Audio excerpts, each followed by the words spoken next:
ચતુર શિયાળ અને હાથીની વાર્તા। મારી ચેનલમાં નવા છો તો મારી ચેનલને લાઈક કરો, શેર કરો, સબસ્ક્રાઇબ કરો, ધન્યવાદ। એક ગાઢ જંગલમાં એક બહુ મોટો હાથી રહેતો હતો। તે સ્વભાવે ક્રૂર અને ઘમંડી હતો। તે જંગલમાં મુક્તપણે ફરતો હતો અને નાના વૃક્ષો અને ડાળીઓ તોડી નાખતો હતો। વૃક્ષોમાં રહેતા પ્રાણીઓ આ હાથીથી ખૂબ જ ડરતા હતા।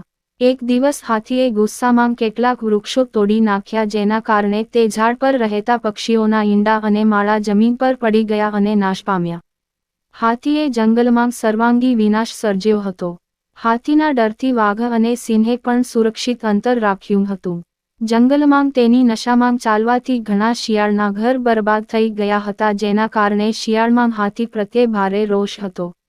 જંગલના તમામ પ્રાણીઓ હાથી મૃત્યુ પામે તેવું ઈચ્છતા હતા, પરંતુ તેના વિશાળ કદને કારણે આ કાર્ય ખૂબ જ મુશ્કેલ હતું। પછી બધા શિયાળની મીટિંગ બોલાવવામાં આવી। સભામાં આ અસંભવ કાર્ય કરવાની જવાબદારી અત્યંત ચતુર શિયાળને સોંપવામાં આવી। શિયાળે તેની યોજના હાથ ધરતા પહેલા ઘણા દિવસો સુધી હાથીના વર્તનનો અભ્યાસ કર્યો।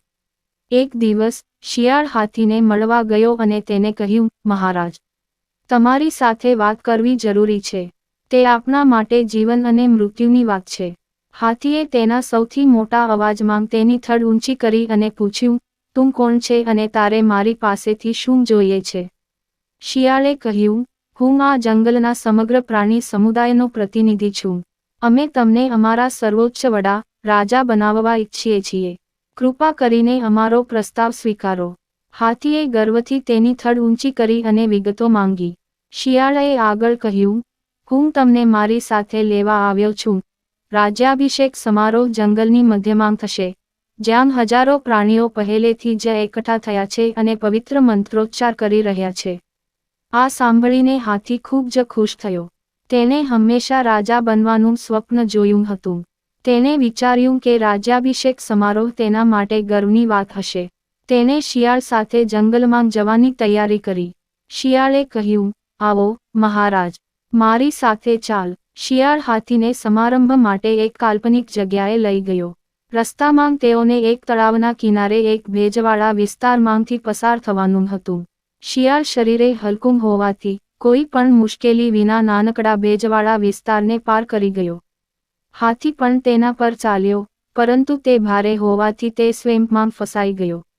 તેણે જેટલો વધુ સ્વેમ્પમાંથી બહાર નીકળવાનો પ્રયાસ કર્યો, તેટલો તે ઊંડો ગયો। તે ડરી ગયો અને શિયાળને બોલાવ્યો, પ્રિય મિત્ર, કૃપા કરીને મને મદદ કરો। હું કાદવમાં ડૂબી રહ્યો છું। હવે મારા રાજ્યાભિષેકનું શું થશે? મને મદદ કરવા માટે તમારા અન્ય મિત્રોને પણ બોલાવો।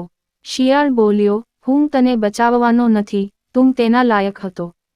તને ખબર છે કે તું બીજા પ્રાણીઓ પ્રત્યે કેટલો ક્રૂર છે। તેમ ઝાડની ડાળીઓ નિર્દયતાથી તોડી નાખી, જેના કારણે પક્ષીઓના ઈંડા ફૂટી ગયા। તું શિયાળ, અમારા ભાઈઓ અને બહેનોને તમારા પગ નીચે કચડતા જોયા, તમે અમને રડતા, દયાની ભીખ માગતા જોયા, પરંતુ તમને કોઈ ફરક પડ્યો નહીં અને હવે તમે તમારા રાજ્યાભિષેક ન થઈ શક્યા તે માટે મને અફસોસ થાય છે। અને શિયાળ ચાલ્યું ગયું। હાથી સ્વેમ્પમાંથી બહાર નીકળી શક્યો નહીં અને ત્યાં જ તેનું મૃત્યુ થયું। બોગ હાથી અને શિયાળની વાર્તા આપણને શીખવે છે કે આપણે આપની શક્તિના અભિમાનમાં અન્ય જીવોને ક્યારેય હેરાન ન કરવા જોઈએ। પૂરી વાર્તા સાંભળવા માટે ધન્યવાદ।